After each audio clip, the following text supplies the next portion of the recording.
Atlanta United Fan TV here for your player ratings, doing a little bit something different for the first round of the playoffs against the New England Revolution. Here with my boy Mark, and essentially, we kind of go through very squeakily with a 1-0 win. I mean, a pretty good performance from most of the players, Right. but I think either way, we really still didn't put away a lot of chances, which I think kind of knocks it down a little bit of a peg. Right.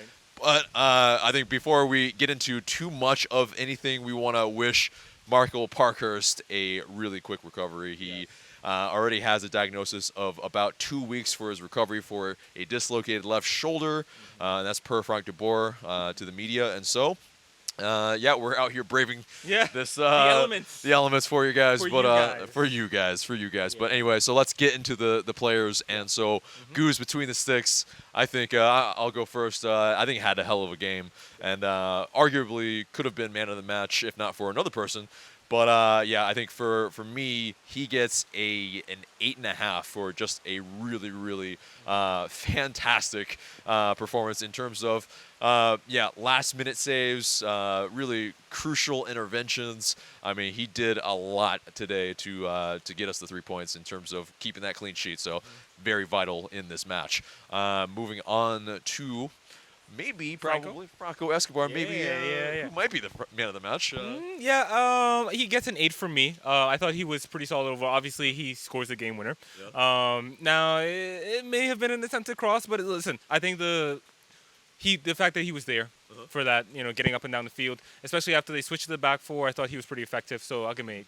Yeah, I think for me, he was the man of the match. I think he gets the 9 to score that game winner. I mean, Barco set him up beautifully, and then, he did the rest. And, playoff Escobar coming out, that's just, you love to see it. Yeah, exactly. For sure. Yeah. But greatest player of all time. Yeah. Playoff Escobar. Indeed. But, it's the Jekyll and Hyde of Franco Escobar. But moving on from that, Michael Parkhurst as well. 8.5 for me. I mean, I think he had the desired effect on the defense in terms of organizing them. His experience showed he snuffed out attacks time and again. Yeah, pretty solid back there, I thought. Yeah, I would agree with that 8.5. I mean, he really, in terms of most of the attacks, and especially even when he went down, he was shepherding out a ball, and it's just you hate to see when a player goes down like that, and especially a guy who is retiring at the end of the season. If this is the last game for Michael Parkhurst, you really hate to see that. Would be, but I really hope that's not the case, that this is not his last game. Yeah. Next to Michael Parkhurst is LGP. Yeah. LGP, I think for me, I think he gets a 7. I think he was pretty solid, but I think one of their best chances that Goose had to, last minute save there, but he missed a header there, and it's been kind of symptomatic of him during the season. Completely misjudged the flight of the ball on that one. So I mean, I might give him a 7.5, but I agree with you overall. Yeah. And so moving into the wing backs, Julian Gressel kind of was marked out of the game for a little bit of this match and didn't really get across until the 17th minute, which is pretty long into the game before you can get really some contribution. That's not really what you see from Gressel. That's not really his fault, but that's what happens when the defense is really kind of more keen on what's happening. Right? Exactly, and I think it's because he was the player of the match the last time these teams faced. So obviously, they were going to key in on him. I think it's a 7 for me. He just it was one of those where he does his job, but to say he had an impact on the match, it wasn't a very big one. Right. Yeah, overall great impact, not really, but yes, he was working his socks off, and he did have some good work rate in the match. Moving on to Justin Miram on the other side, maybe not as good of a match. I think I'll go first on this one. I think it was a 6.5. A lot of errant passes, kind of trying to go for some of the more kind of heroic passes in a way. Sometimes maybe not going with what was maybe the safe one to kind of keep possession at times. Lost a lot of possession, but I still thought he worked hard. Kind of collected the ball within midfield as well, and so still decent performance. Yeah, 6.5. Agreed. I said I wanted to see more from him, and to be honest with you, I did not. Hopefully, that's better going forward. Into the midfield, Jeff Lorenowitz. I mean, he he and Barco probably in the first half were just kind of moving us forward, intercepting, making just the right plays when you needed it. Right. And yeah, I mean, I think for me, I think he gets an 8. Yeah.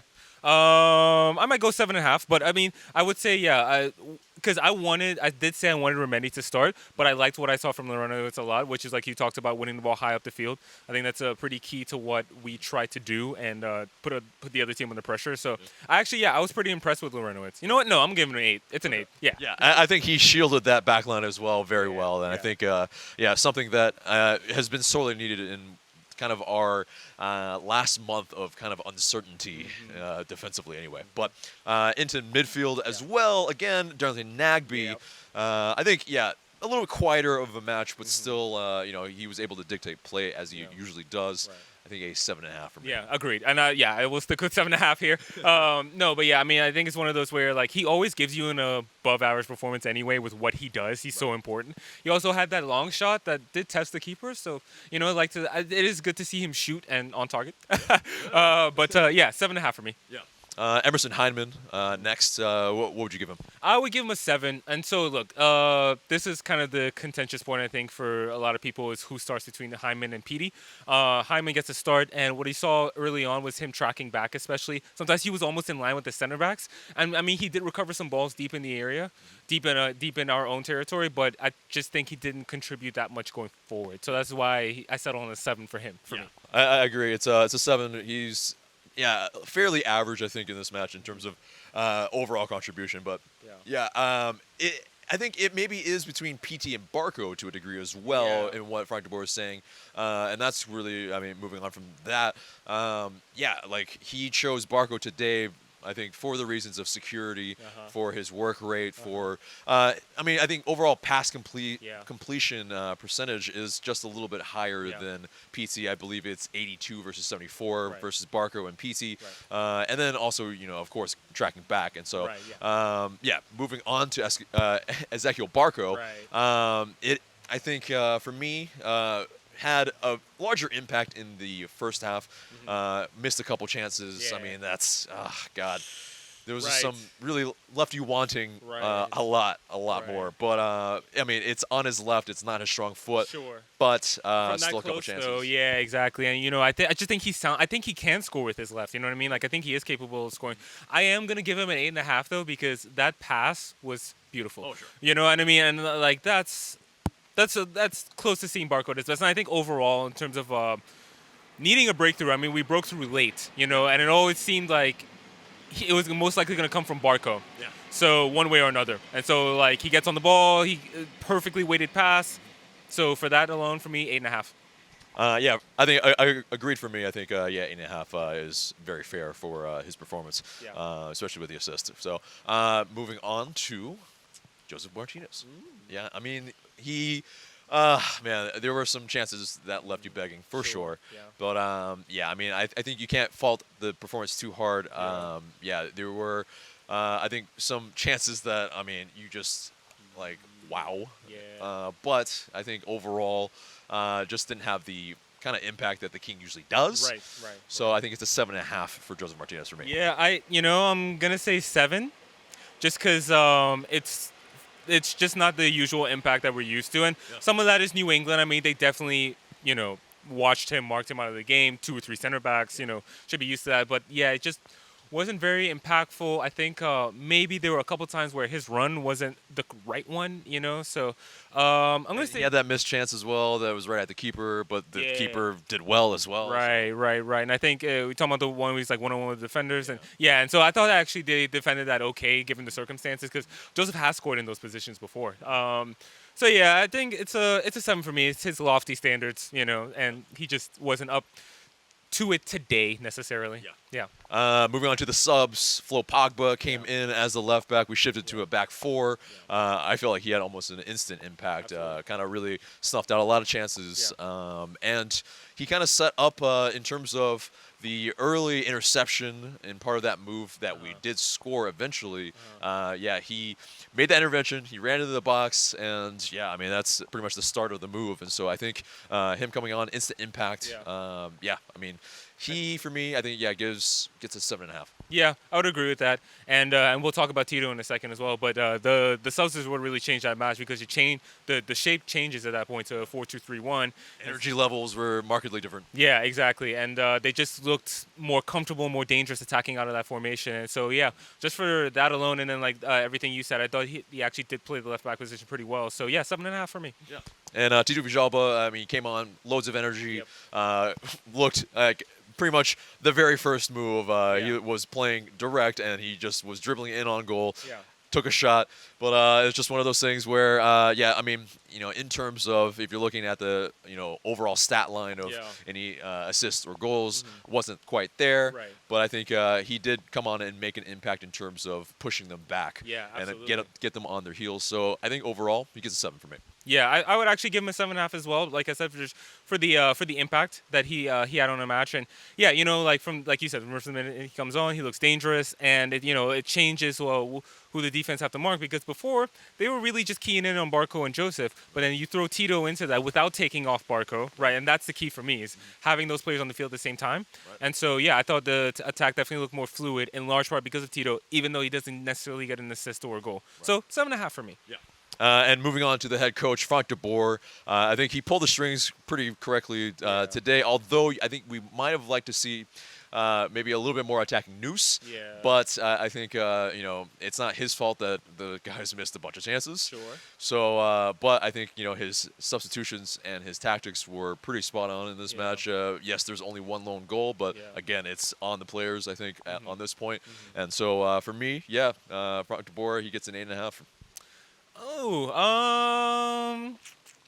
I'm gonna give him a 7.5 because what I don't, he set out with the same starting lineup as we saw 2 weeks ago versus New England. I think except for Parker, of course. Right, except for Parker. Right. But and I think they were prepared for that a bit. We were they definitely frustrated us. And even though we had more shots, they had more shots on target for most. I think they might have finished the match with more shots on target. So, and I think that first 60 minutes, 65 minutes, however until the subs, I don't know if the game was necessarily going the way we wanted it to. It's a little too even, you know what I mean? And I think to that point, New England had executed their game plan to the basically how they wanted, except for finishing their chances. Because if it's 0-0, then that means, New England probably want that. They want it to, be frustrating for the fans, and then the more frustration there is in the stands, then, maybe some of that unrest allows New England to get in. And they took a lot of long shots, but what if one of those long shots actually beats Guzan? Or what if it forces them into a save where they get a rebound? I mean, I just felt like, it was New England's game for the better part of the match, but the subs, I will give them credit for the subs and changing the shape. That's a pretty significant change, and I do think that those changes really, and then bringing on Mo Adams to see it out. Fair enough. You know what I mean? You're up 1-0. You're just at this point you're just trying to survive and advance. Right. So that is maybe an 8. I'll give him an 8. That is the elephant in the room in terms of PT not playing any part in this match at all. Mo Adams being brought on. And so, I mean, it was definitely, to secure the win because it's a 1-0. Right. To bring on an attacker maybe is a little bit pretty aggressive, I think. Right. But PT not playing a part at all, that kind of brings a lot of questions. Right. If you're PT's agent or even PT as well, do you start looking elsewhere because it's it's the first round and you don't even play a part even as a sub. I mean, I think that's a question for the future. But right now, our future is the next match. Yeah. And so he could very well, and I think he should at least play a part in the next match, especially against a more even opponent, which we will face in Union or Red Bulls. And so I will give him credit too.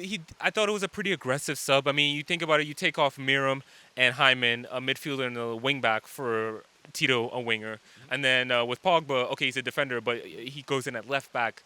And like we said, it changes the dynamic. And so that's a pretty attacking move, a bold move, I would say. So, okay. Yeah. So overall, then, I think my man of the match is still Franco Escobar.